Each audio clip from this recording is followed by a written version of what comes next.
Financiamento Procultura. Governo do Estado do Rio Grande do Sul. Novas façanhas na cultura.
E aí, povo da arte, estamos aqui na Urcamp de Santana do Livramento para iniciarmos o segundo vídeo do projeto Arquitetura Eclética da Fronteira da Paz.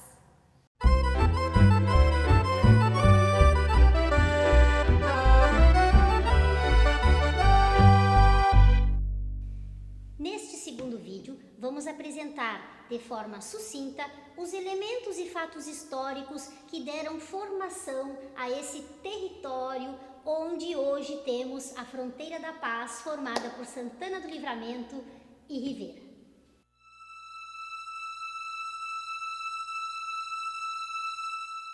Em função de sua localização geográfica, essa região constitui-se numa fronteira entre índios pampianos, charruas e minuanos, guaranis e entre portugueses e espanhóis.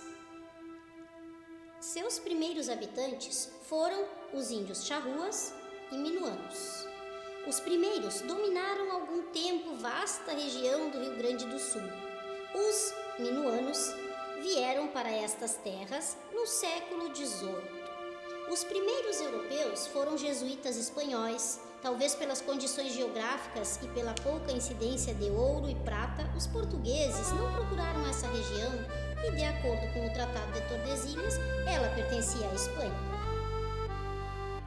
Esse território, situado na margem esquerda do Rio Uruguai, foi visto pelos conquistadores ibéricos como uma unidade geográfica pela sua pradaria imensa, sendo chamada de Banda Oriental ou Continente do Rio Grande de São Pedro. De 1680, quando foi fundada, até 1750, quando passou definitivamente ao domínio espanhol, a colônia do Sacramento foi um importante entreposto de importação e exportação, normalmente ilegal.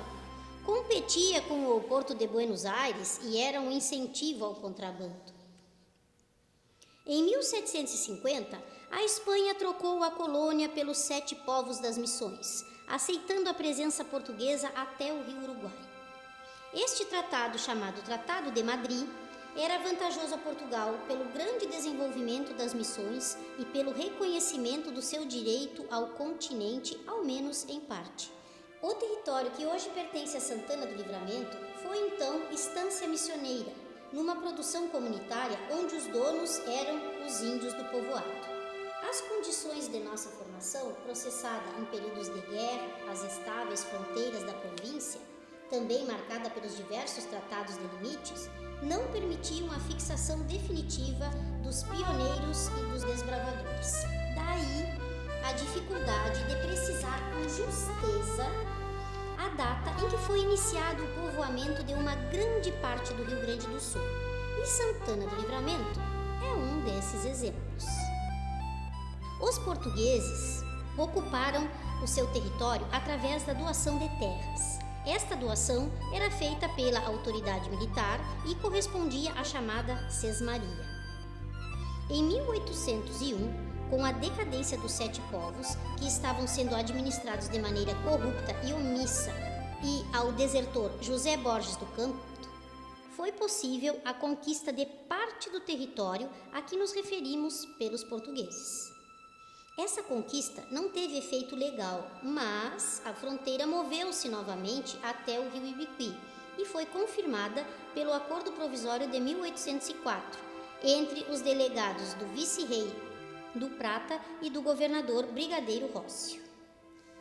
O território onde está o município esteve bastante deserto alguns anos depois da conquista de 1801. A região foi valorizada pelo gado, que os jesuítas tinham abandonado uns 50 anos antes. Este, de fácil reprodução, espalhou-se pelo nosso estado e pelo Uruguai. Com a invasão de Napoleão lá na Europa, os reis franceses ficaram por lá e Dom João VI veio para o Brasil e então fez a sua capital no Rio de Janeiro e por trazer a sua corte e colonizar aqui no Brasil, praticamente ele conquistou de forma pacífica essa parte do continente americano. Com a independência da Argentina e a deportação do vice-rei espanhol Javier L., nomeado novo vice-rei em Montevidéu, foi impedido de governar pelos rebeldes. Pediu então ajuda a Dom João, que era cunhado do rei espanhol. Dom João ordenou a Dom Diogo de Souza, capitão federal do Rio Grande de São Pedro, a invasão da Banda Oriental com o autodenominado Exército Pacificador. Em 1811, Dom Diogo e o Exército Pacificador transpuseram o rio Jaguarão, ocuparam a fortaleza de Santa Teresa e entraram em Maldonado, depois de ocuparem Paissandu. Com a presença deles, os sitiantes e os sitiados de Montevidéu reconciliaram-se. Artigas, general espanhol, porém, não concordou com essa atitude e, acompanhado de milhares de simpatizantes, retirou-se para Entre Rios.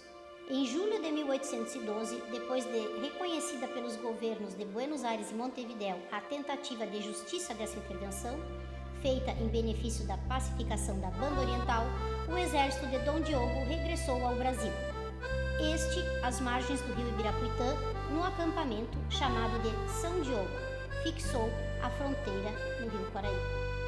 Entretanto, só em 1814, o governo, preocupado em garantir as posses das suas terras, então resolveu distribuir inúmeras sesmarias, e aí esse pessoal que veio para cá é que a gente pode considerar como os verdadeiros povoadores dessa zona fronteiriça. A maioria dos que receberam as sesmarias eram antigos soldados e oficiais do Exército Pacificador. Foram entregues, juntamente com as terras, todo o gado que estivesse na mesma. Como era muito difícil o meio de transporte, os oficiais levaram para lá também seus familiares. Lentamente foram construindo uma série de casas no local onde mais tarde seria chamado de Sete. O binômio estancieiro e militar que caracterizou a ocupação lusitana no Rio Grande do Sul permitiu o alargamento das fronteiras, pois o dono das terras, gado e escravos, juntamente com seus peões, constituía-se numa unidade militarizada que garantia a posse da terra. Apenas em 1823, a pequena aglomeração de Nossa Senhora do Livramento, depois de muitas reclamações da falta de recursos espirituais, levou os moradores ao distrito de Alegrete, fronteira de Rio Pardo, imediação de São Diogo, a pleitear a licença para a ereção de uma capela. A 16 de março de 1822, por previsão do vigário-geral da província de São Pedro, do Rio Grande do Sul, Antônio Vieira da Soledade, foi concedida a licença pleiteada. Entretanto, os fazendeiros procuraram de todas as formas afastar a povoação de suas estâncias e a capela não pôde ser construída. Um ano depois, a 23 de maio de 1823, Antônio José de Menezes, fazendeiro de grandes posses, e mais alguns moradores do distrito requereram desta vez ao governo da província uma licença para a construção da capela sob invocação de Nossa Senhora do Livramento, bem como da competente povoação. Quando a capela estava quase pronta, o padre chegou para dar a sua revisada, mas achou o terreno muito alagadiço. E então disse que ali não poderia ficar a capela, que deveriam escolher um outro local para colocar a capela de Nossa Senhora do Livramento. Foi então escolhido um novo local em terras que pertenciam a José Pinheiro de Novilar, e Antônio José de Menezes comprometeu-se a adquirir do proprietário a extensão de meia légua em 4, caso fosse concedida a licença pleiteada, o que verificou-se um pouco mais tarde. Um mês após, a 28 de julho, foi dado despacho ao requerimento de Antônio José de Menezes. A licença eclesiástica veio 2 dias depois, a 30 de julho de 1823, data em que se comemora a fundação oficial da cidade. Santana do Livramento, então Nossa Senhora do Livramento, fundada por Antônio José de Menezes, nasceu sob o signo da estância, tendo sua origem legítima baseada na economia pastoril, e sua vida, como a da maioria dos núcleos urbanos do Brasil, começou sob os braços da cruz. Em abril de 1856, reuniram-se em Santana do Livramento os comissários do Império do Brasil e da República Oriental do Uruguai, Marechal do Exército Barão de Caçapava e Coronel de Engenheiros Dom José Maria Regis, com o fim de renovar as conferências da linha fronteiriça. De acordo com o Tratado de 1851, muitas propriedades de brasileiros ficavam do lado da linha a ser traçada.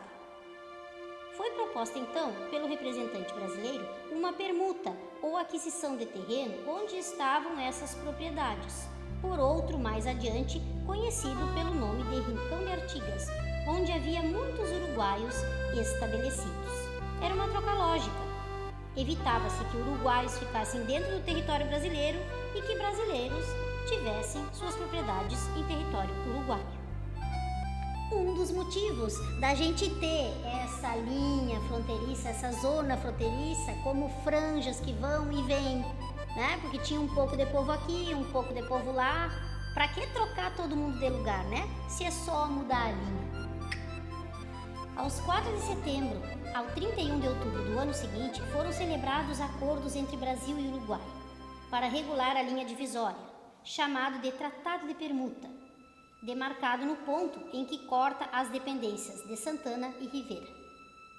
Não tendo ainda sido aprovado esses tratados pelas comarcas da República Oriental do Uruguai, foi em consequência então denunciado pelo governo do Brasil em 1º de fevereiro de 1861, voltando à questão do status quo anterior à marcação. Em 10 de fevereiro de 1857, Santana do Livramento foi elevada ao status de vila, desmembrando-se da cidade de Alegrete. Santana do Livramento só foi chamada de cidade em 1876, quando veio a autorização do governo da província. E assim encerramos a história de Santana do Livramento, mas vamos começar a história de Rivera, para a gente entender um pouquinho toda essa trama, certo? Bom, Rivera, assim como Livramento, também começou a ser povoada, trazendo algumas pessoas, colocando pessoas nas terras aqui do norte do Uruguai para garantir as suas posses de terra. E óbvio que então a história de Rivera também se confunde com a de Livramento, considerando que todos os tratados que tiveram para uma também tiveram para outra. Como já foi referido anteriormente, a história dessa fronteira se inicia com os índios pampeanos. A banda oriental, mais precisamente ao norte, tem no período pré-colonial os charruas e minuanos, assim como tinha também em Santana do Livramento. E esses são os principais grupos indígenas que ocupam essas terras. O gado, que tinha se reproduzido na banda oriental e era o principal elemento econômico da época, estava sendo negociado pelo couro e pela carne e atraiu então a atenção da Europa. E Portugal, que ainda pretendia ampliar sua extensão de terra no continente, seguia avançando para dentro da banda oriental, através de incursões fora dos limites fixados. A partir desta experiência, assim como a importância econômica adquirida pela riqueza da gadaria existente no território oriental do Rio Uruguai, movimentou-se o governo espanhol a tomar posse efetiva desse território. A partir das invasões inglesas, da resistência heróica do general Artigas defendendo a banda oriental dos diversos invasores, nasce a primeira manifestação de um sentimento nacional de autonomia dos povoadores da banda oriental e começou então a tomar forma La República Oriental del Uruguai, que se independizou em agosto de 1825. A forma de penetração portuguesa caracterizada pelo historiador Valdemar Navarro, sobre onde se situa a cidade de Rivera, foi, portanto, muito sutil. Do lado luso-brasileiro, tínhamos as Sesmarias, do lado uruguaio, as grandes estâncias. Segundo o que se sabe, dizem que onde hoje é o departamento de Rivera, era quase que só uma estância pertencente aos herdeiros de Dom Manuel Velázquez e Espanha. Esta estância ia desde a nascente do Arroio Cunhapiru ao rio Taquarembó Grande, mais ou menos a quarta parte do que hoje é o departamento de Rivera. Esta estância tem a sua escritura lavrada no ano de 1833. Em 31 de julho de 1821, se fixou o limite onde iniciou a povoação, mas não a fundação oficial, do que era chamado de como Pueblo Dom Pedro de Cebajos. Apesar de ser uma zona despovoada, não era uma zona inexplorada. Pelo contrário, desde o limite até o Arroio Cunhapiru, a população de Santana do Livramento explorava essa zona como território próprio.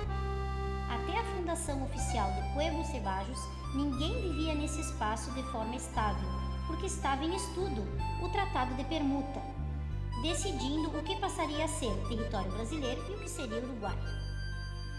Esse assunto se tratava a nível governamental há vários anos. Na região do Arroio Cunhapiru havia uma riqueza imensa em classes de pedras para construções, areia e cal, que eram exploradas e utilizadas pelo povo de Santana. Com elas se faziam residências, poços, cercas, escadarias e inclusive pavimentação de ruas. Destas pedreiras vinham os operários, na maioria uruguaios, que trabalhavam nos canteiros de obra de livramento. Essas pedras e madeiras também eram retiradas da margem do arroio. As vertentes e os mananciais de água cristalina eram maiores do lado uruguaio, principalmente ao sul do Cerro do Marco, onde Martim Peix, o agrimensor uruguaio de Pueblo Cebajos, neste período se referia como La Bica, que em português quer dizer a fonte ou nascente. Essa vertente é conservada até hoje e está localizada num grande edifício bem pertinho da linha divisória entre Santana do Livramento e Rivera, um edifício que inclusive se chama La Bica. Os fazendeiros de Santana traziam seus animais a pastar nos vales abundantes de água que havia do lado uruguaio. As lavadeiras lavavam as roupas em pequenas lagoas e valetas ou arroios que eram formados pelas diversas vertentes que nasciam no que hoje é chamado Cerro do Registro e que abastece grande parte de Santana com água potável até os nossos dias de hoje. Não sendo isto o bastante, os vizinhos do lado brasileiro possuíam do lado uruguaio minas de argila e olarias, que também eram fábricas de telhas ou ladrilhos de cerâmica. Compreendemos então que isto era o natural para o período e a situação. Mas é bom deixar claro que óbvio que existia água, barro, argila, pedra, rios e fontes no lado brasileiro, em Santana do Livramento. Mas essas fontes de elementos, elas estavam mais distantes da onde estava começando a urbanização. Por isso que os santanenses iam até as terras ali uruguaias, que pertenciam à Rivera, porque estava tudo mais perto, era mais fácil de levar e de fazer as suas casas, construir, lavar suas roupas e tudo mais. Os uruguaios, eles tinham a mania de dizer que Pueblo Cebajos es el potrero del fondo de Santana. Em 7 de maio de 1862, o Senado e a Câmara do Uruguai, em Assembleia Geral, tornaram então a formar Vila Cebajos. Nasce Vila Cebajos, oficialmente, para, óbvio, impedir a exploração, e a dominação das terras do Uruguai pelos portugueses. Constituíram a cidade de Rivera, então quer dizer que aí parou o pessoal do Brasil entrar no Uruguai para pegar água, para pegar argila, pedra. Não, que nada. Seguiu tudo a mesma coisa, com um porém. Aí eles tinham que pagar alguma coisa para ou entrar ou para retirar, tudo aquilo que tivesse um valor ia ser cobrado do povo brasileiro que entrava no Uruguai para pegar as coisas. Assim, a mesma coisa para os uruguaios que entravam no Brasil. E é por isso que nessa origem se revela a grande importância do comércio da nossa fronteira da paz, Santana do Livramento e Rivera. E, vamos ser sinceros, também do contrabando. A Vila de Cebajos, 2 dias antes de oficializada, recebeu o agrimensor Martim Peix, que veio de Montevidéu, da Direção de Topografia do Ministério de Obras Públicas, exclusivamente para planejar a cidade, que foi feita com muito esmero. Nessa mesma oportunidade, as 3 primeiras casas foram erguidas pelo italiano Francisco Queirolo e seus primos Santiago e Simão, que também obtiveram permissão para abrir um comércio, uma venda, na cidade de Pueblo Cebajos. Logo em seguida, 2 argentinos, os Fernandes, filhos de um oficial de Juan Manuel Rosas, que havia abandonado sua pátria e se alistado como voluntário nas forças que defenderam a cidade de Montevidéu quando foi sitiada por Oribe, também erigiram suas moradias e comércios. Com a divisão do departamento de Taquarimbó em 2, Artigas e Rivera, em 1º de outubro de 1884, Vila Cebajos passa a se chamar Rivera e torna-se a capital do departamento de mesmo nome. Considerando, portanto, o que foi pontuado já lá no primeiro vídeo sobre o conceito político de fronteira, a gente sabe que essa história de dizer corte ou divisão não está muito ligada na nossa zona geográfica, porque no caso das nossas 2 cidades, uma corresponde praticamente à outra, é quase que uma continuação de uma cidade para outra, tanto no aspecto urbanístico como no comercial, cultural e, portanto, arquitetônico. A partir das características do processo histórico de formação dessa fronteira, da configuração dos municípios ligado à distribuição de sesmarias ou estâncias para os uruguaios, da atividade econômica que sustentou esse processo e de sua posição geográfica, esse conjunto de elementos fez com que Livramento e Rivera formassem um par de cidades, isto é, núcleos urbanos que têm continuidade na planta urbana do país vizinho através da sua fronteira seca. Mantém-se então, desde o início do século XX até os dias de hoje, essa conurbação, como o reticulado das linhas e das quadras seguindo o modelo grego. A estrutura das 2 cidades, elas vão estar montadas em cima das Leis das Índias de 1573. Os moldes das Leis das Índias era composto da seguinte maneira: o plano composto por ruas, praças e lotes deveria ser implantado a partir da praça principal, de onde sairiam as ruas, que se prolongavam até as portas e ruas exteriores. A implantação deveria ser feita deixando o espaço vazio aberto suficiente para o crescimento da população, para que não fosse estancado esse crescimento e permitindo que o mesmo modelo fosse seguido daqui por diante.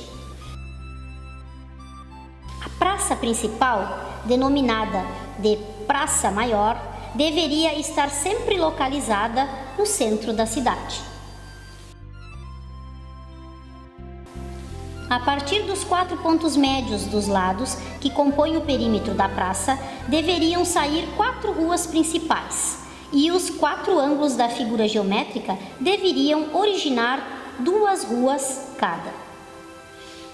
Os 4 ângulos deveriam estar direcionados para os pontos cardeais, pois dessa forma as ruas que se iniciam da praça não ficariam expostas aos 4 ventos. Regra oriunda do Tratado de Vitrúvio. Ainda ainda que sejam muito escassas as informações oficiais ou em documentos, ao andar pelas ruas das nossas cidades, principalmente em torno das duas praças, a gente vê a grande semelhança de estilos arquitetônicos pertencentes ao século XIX e início do século XX. Por isso que a gente resolveu pesquisar a respeito da arquitetura eclética da Fronteira da Paz. Estas reais semelhanças vão fazer que essas duas cidades façam essa fronteira uma fronteira peculiar, que além da integração do povo, da cultura e dos costumes, também tem uma integração com a arquitetura. A partir dos próximos vídeos, vocês vão ver que existiram arquitetos uruguaios construindo em Livramento e que existiram arquitetos que pertenciam a Portugal que também construíam do lado uruguaio. Então a troca não era só de água, cerâmica, pedra, gado ou comércio. Também estava nas relações culturais.